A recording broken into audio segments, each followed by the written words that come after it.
Projek ini ialah penghasilan alas cawan daripada resin epoksi yang dihiasi dengan bunga kering. Resin epoksi merupakan bahan yang sering digunakan dalam seni kraft kerana sifatnya yang jernih, tahan lama dan menarik dari segi estetika. Projek ini dihasilkan bagi menghasilkan sebuah produk yang bukan sahaja berfungsi sebagai alas cawan tetapi juga mempunyai nilai hiasan yang boleh mencantikkan meja. Selain itu, penggunaan bunga kering dalam projek ini dapat memberikan sentuhan semula jadi dan unik kepada produk yang dihasilkan. Masalah. Pada masa kini, ramai orang menghadapi masalah kesan air atau haba daripada cawan yang boleh merosakkan permukaan meja. Selain itu, kebanyakan alas cawan yang dijual di pasaran mempunyai reka bentuk yang kurang menarik dan tidak unik. Oleh itu, projek ini dihasilkan untuk mencipta alas cawan yang lebih kreatif, cantik serta tahan lama dengan menggunakan bahan resin epoksi dan hiasan bunga kering. Objektif projek menghasilkan sebuah alas cawan daripada resin epoksi yang menarik dan berkualiti, mengaplikasikan elemen kreativiti dan inovasi dalam menghasilkan produk kraftangan, menghasilkan produk yang berfungsi melindungi permukaan meja daripada kesan air dan haba.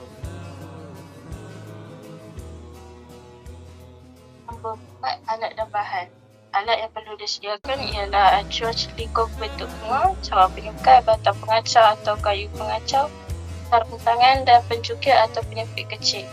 Bahan yang perlu disediakan pula resin epoksi, hardener, bunga kering dan serbuk glitter.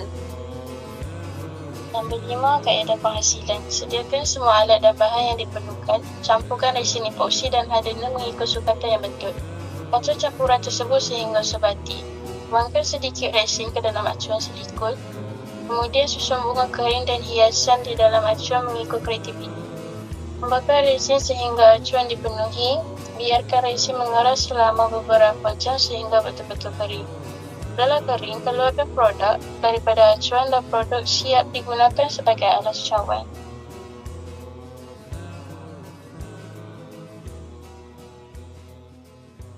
Nombor 6. Kelebihan inovasi projek. Produk ini mempunyai reka bentuk yang unik dan menarik kerana menggunakan bunga kering. Resin epoksi menjadikan produk tahan lama dan kukuh. Produk ini boleh melindungi permukaan meja daripada kesan air atau haba cawan. Produk ini juga boleh dijadikan sebagai hiasan meja.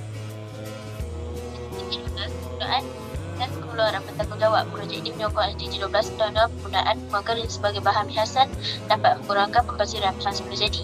Dan itu, penghasilan produk secara kreatif membantu menggalakkan penggunaan bahan secara lebih bertanggungjawab dan berhemah.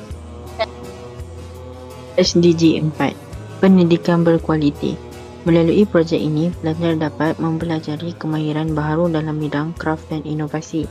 Aktiviti ini juga dapat meningkatkan kreativiti, kemahiran berfikir serta kemahiran menghasilkan produk secara praktikal selaras dengan matlamat pendidikan berkualiti. SDG 9. Industri, inovasi dan infrastruktur. Projek ini menunjukkan bagaimana idea kreatif boleh dijadikan produk inovasi yang berguna dalam kehidupan harian. Ia juga menggalakkan pelajar untuk berfikir secara inovatif dalam menghasilkan produk baru yang berpotensi untuk dikembangkan dalam industri kraft. Kesimpulannya, projek penghasilan atas cawan daripada resin epoksi dengan hiasan bunga kering ini berjaya dihasilkan dengan baik. Produk ini bukan sahaja mempunyai fungsi melindungi permukaan meja, malah mempunyai nilai estetika yang menarik. Projek ini juga dapat meningkatkan kreativiti dan kemahiran pelajar dalam menghasilkan produk inovatif.